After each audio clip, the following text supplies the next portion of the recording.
Ladies and gentlemen, boys and girls, spenders, lenders and rule benders, welcome along to the JFK YouTube channel where we discuss books and little else. And first of all, it is predictably gloomy here in the north of England, folks. I am very aware that huge sections of the American landmass, huge sections of central continental Europe are currently scintillating under extreme heat caused by anthropogenic climate change, but fortunately, I suppose you could say, those kind of depths have not reached England. It's humid, it's close, as the neologism has it here. It is close and humid and almost tropical to walk around, but it is very gloomy and there is much precipitation in the air. You might also be able to hear my recalcitrant refrigerator in the background.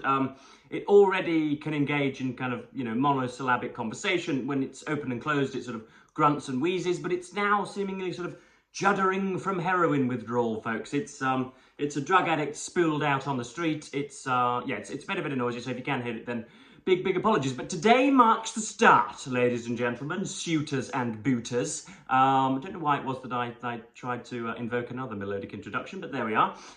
This marks the start today of a new series for us. This is going to be entitled The Hitchathon. Any sort of improved titles can be left down below. But yeah, this is going to be probably a bi-weekly look at an essay of Christopher Hitchens's in his essay collection, Arguably. Now, the sort of unconstitutionally large essay collection is, it's a little bit of a point of pride for, a luminary or a public intellectual or, somebody sufficiently patricianal, somebody who, seems to capture the nation. As Gore Vidal said, he was the United States official biographer. So you've got Gore Vidal's collection, United States. You've got Montaigne's huge essay collections. You've got bits from Francis Bacon. I think Virginia Woolf and George Eliot have big sections respectively. Essentially, people that have carried the voice of the nation, who are almost synonymous with both kind of letter writing and epigrams and, heaven forbid, talking head commentary, that type of stuff. They tend to come out with, again, a great swashbuckling, sweaty collection of essays, and this runs to about 800 pages. And yes, I would just like to say before we get into the essay today, first of all, if one of you kind of sexless misanthropes that spends a lot of time on the computer doing graphic design would apportion some time so as to be able to create JFK a thumbnail for this series, that would be great, that I could just impose rather than just have a picture of Hitchens's kind of incorrigible mug on the front of every one. I've tried using bits and bobs of generative AI on an app, but that stuff is not going to take over the world, folks. It was frankly useless. I would type in something like, Christopher Hitchens shouting at the pulpit, and it would bring up some kind of some penniless vagrant that was screaming at thunder rather than Christopher Hitchens. So if indeed you would, as I say, like to put your nose to the grindstone and create myself a thumbnail, that would be nice. You'll be credited in the description. Of course, I won't be able to pay you a princely sum or anything, but yeah, you'll have credit of having created a gorgeous thumbnail for this Hitchathon series. What else was it I wanted to get out of the way? Yes, I was going to, again, as usual with any of these sort of slower videos, I was going to impose a block of text that I was reading out. So every section that I highlighted, I wanted to have, again, emblazoned on the screen, but that's not going to be possible because I can't access the online edition or the online essays, and to photograph my particular physical passages in here would be deleterious because they are burdened with my irate scrawl, I think would be the correct phrase. But yes, as I'm sure the title informs you, today we are going to be looking at one of the earlier ones chronologically in this essay collection. It's going to be a review of a biography of JFK. It is what's the biography in question? It's Robert Dallek. I'm not a Doctor Who fan. I'm aware that the Daleks are a robotic breed that go around causing havoc. So if you want to get your snicker-worthy jokes in there, then you can do. But yeah, this is a review. It's, again, another. I might as well sum up Christopher Hitchens. He was an incorrigible, conniving, but nonetheless very, very sort of riotously entertaining raconteur, writer, smoker, drinker, public speaker, barrel rider, and yeah, he sort of again encapsulates the essayist in every single way, and was not necessarily a literary lion, but was he's a very, very significant figure. His montages where he skewers the sacred cows of religion and Mother Teresa and goodness knows what else are, you know, a sort of foundational cornerstone of YouTube.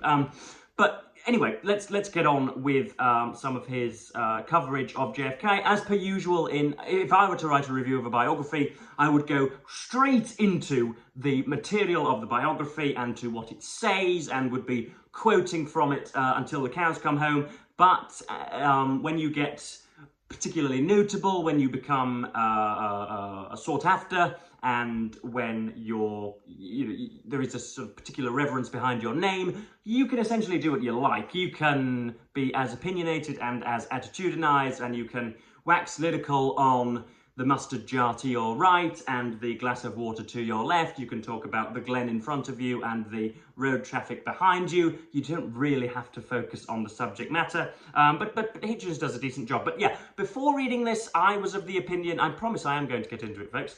Before reading this, I was of the opinion that JFK was a perhaps maybe sort of pithy and a little meretricious, but altogether, you know, sort of meritable, decent, obviously telegenic, somewhat energetic, somewhat sort of glamorous, and yeah, a praiseworthy president whose life was sadly cut short. But that is not the opinion of Mr. Hitchens, folks. So we're going to go into this. So please do gather round, get your notepads at the ready. I do have most of these passages will be referential, but there is some criticism of his circumlocution a little bit later on. But anyway, this is the first comment on the actual biography.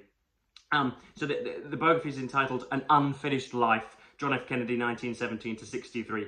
Professor Dallek's title, itself portentous and platitudinous at the same time, is part of the late growth. Since President Kennedy was shot dead at the age of 46, it is self-evidently true in one way to describe his life as unfinished. But anyone scanning this or several other similar accounts would have to be astonished, not that the man's career was cut short, but rather that it lasted so long. In addition to being a moral defective and a political disaster, John Kennedy was a physical and probably mental also-ran for most of his presidency. Even someone impervious to his supposed charm has to feel a piercing pang of pity when reading passages such as this one. So this is the quotation from the biography. Despite the steroids he was apparently taking, he continued to have abdominal pain and problems gaining weight. Backaches were a constant problem. He also had occasional burning when urinating, dear God, which was the result of a non-specific urethritis dating from 1940 and a possible sexual encounter in college, which left untreated became a chronic condition. He was later diagnosed as having a mild, chronic, non-specific prostatitis that sulfur drugs temporarily suppressed. And yeah, you can't help but feel the pang of pity there. Again, I thought John F. Kennedy was one of America's most sprightly, energetic, and roadworthy, as it were, or road-ready presidents. I thought that he was, you know, sort of spring chicken. I have images of him, you know, just sort of jumping fences and running up to podiums and, you know, ducking in and out of cars. But this is apparently not the case. Hitchens calls it a pharmacopoeia. So that's addressed apparently an awful lot in the biography. Again, if any of you have happened to read this blighter and also have read Hitchens' essay on it, are you getting the same impressions of it? And also, what did you think of it? Because as I say, I've never read a biography of JFK. I've never read a president's biography whatsoever. But if I were to you know, if I were to have a kind of medley of presidents' biographies on my shelves, undoubtedly one or two of them would be JFK's. But yeah, the next section is a little bit more piercing, beyond outlining his dependency on pharmacology. We also have just a little bit of a criticism of perhaps his bravado, and of course the 62 Cuban Missile Crisis, which was, I believe, extraordinarily close to wiping hominids from the face of the earth forever and ever and ever. Hallelujah, amen. And so, yes, Hitchens has a little bit of a go at that.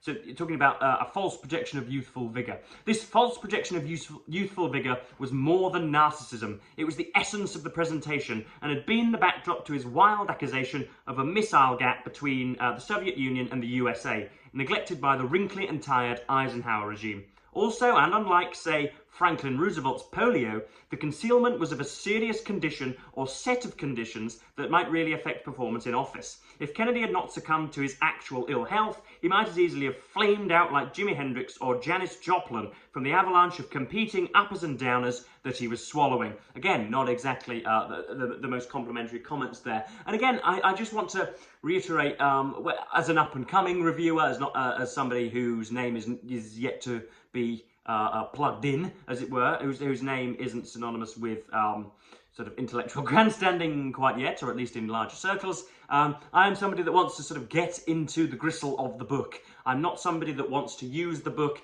as a vehicle to pontificate on the book's subject matter, which seems to be the modus operandi of nearly every reviewer, including indeed Mr. Hitchens, even when it's entertaining, even when it's vibrant and pyrotechnical, even when it's gorgeously argumentative and polemical, it can seem a bit unnecessary. Anyway, we're talking about Kennedy's much better known sort of personal problems and his womanizing and his ability to procure the company of the fairer sex, I think we'll call it. So the other personal problems, which Dallek also approaches with a combination of fawning and concession, are at least suggested by the injections of testosterone mentioned above. This was notoriously a department in which Kennedy did not require any extra boost. We learn again from this book about the way in which he regularly humiliated his wife, abused his staffers and secret servicemen by suborning them as procurers, and endangered the security of his administration by fornicating with a gun mole, the property of the mafia boss Sam Giancana in the White House. But Dallek also almost outpoints Schlesinger himself in the deployment of euphemism here. Did Kennedy, this is again quoting from the biography, did Kennedy's compulsive womanizing distract him from public business? Some historians think so, especially when it comes to Vietnam. Kennedy's reluctance, however, to focus the sort of attention on Vietnam he gave to Berlin or other foreign and domestic concerns is not evidence of a distracted president, but of a determination to keep Vietnam from becoming more important to his administration than he wished it to be. Certainly, when one reviews Kennedy's White House schedules, he does not seem to have been derelict about anything he considered a major problem. But the supposition that he was too busy chasing women or satisfying his sexual passions to attend to important presidential business is not borne out by the record of his daily activities. And according to Richard Reeves, another Kennedy historian, the womanizing generally took less time than tennis. And then Hitchens finally comments, one is forced into a bark of mirth by the way that bathos succeeds banality here. And again, that's a little bit of a decent criticism. Next up, finally, in the final paragraph of the essay, as I said earlier, as I signposted earlier, Hitchens does get a little bit circumlocucious and sort of tries too hard. I have been, I think, wrongfully accused of this myself, of kind of speechifying and verbalizing something to death, curlicuing it to death. I think it was Dr. Johnson that said of somebody's prose that was overworked, said that it was it stank of the lamp, i.e. you stayed up far too late working on the prose, and it doesn't have that kind of natural conversational flow which should be evident in every single piece of writing, whether it's an academic treatise or it's a mystery novel or it's non-fiction on Indian railways. It should have a kind of, as I say, a conversational, almost demotic flow to it. It shouldn't be bitty, it shouldn't be, it shouldn't be hard to read. You shouldn't read a sentence and suddenly forget the 4 adjectives that peopled it, because that means that they're either being overused or used in a kind of a false and incorrect way. But this is done very, very egregiously in this section by Christopher Hitchens. Talks about JFK and his brother. Their hysterical and profitless hyperactivity on one front, hyperactivity is almost hysterical by definition, is in the boldest contrast to the millimetrical trudging and grudging with which the Kennedy brothers approached their genuinely urgent and constitutionally mandated responsibility for civil rights. Confronted with an inescapable matter, they abandoned the flamboyance of their overseas melodramas and confined themselves to the most minimal Fabian tactics. That's nice. Since Robert Kennedy was at least physically robust, it may not be fair to attribute this mood swing regime too intimately to the influence of stimulants and analgesics. But as Robert Dallek inadvertently shows, it would be highly imprudent to discard the hypothesis altogether.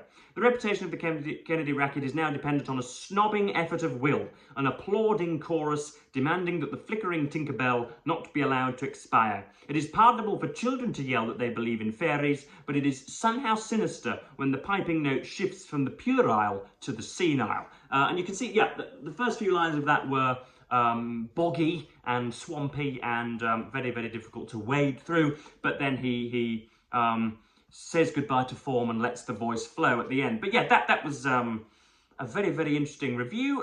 Very interesting review of the biography. Again, it sort of changed my opinion on President Kennedy, and I was sort of, you know, slapping my thigh with comedy, with laughter whilst reading it, as I nearly always am with Christopher Hitchens. So yes, that pretty much concludes us for today, folks. That concludes our business. I'm going to go and continue my reading of Westlessness. I am almost finished with that, and ready to embark on a review. And I think I'm going to do a Substack article as well. I'm feeling particularly verbally agile this afternoon. So yes, any of you guys that can indeed work your pictorial magic and would like to do a little bit of a thumbnail for this continual bi-weekly Hitchathon series, then that would be much appreciated. If not, then I'll just continue putting landscape pictures of his physiognomy onto the screen. That's no problem. So yes, I'm going to cut this video at 16 and a half minutes. And as usual, thank you ever so much for watching, BookTube, and say goodbye.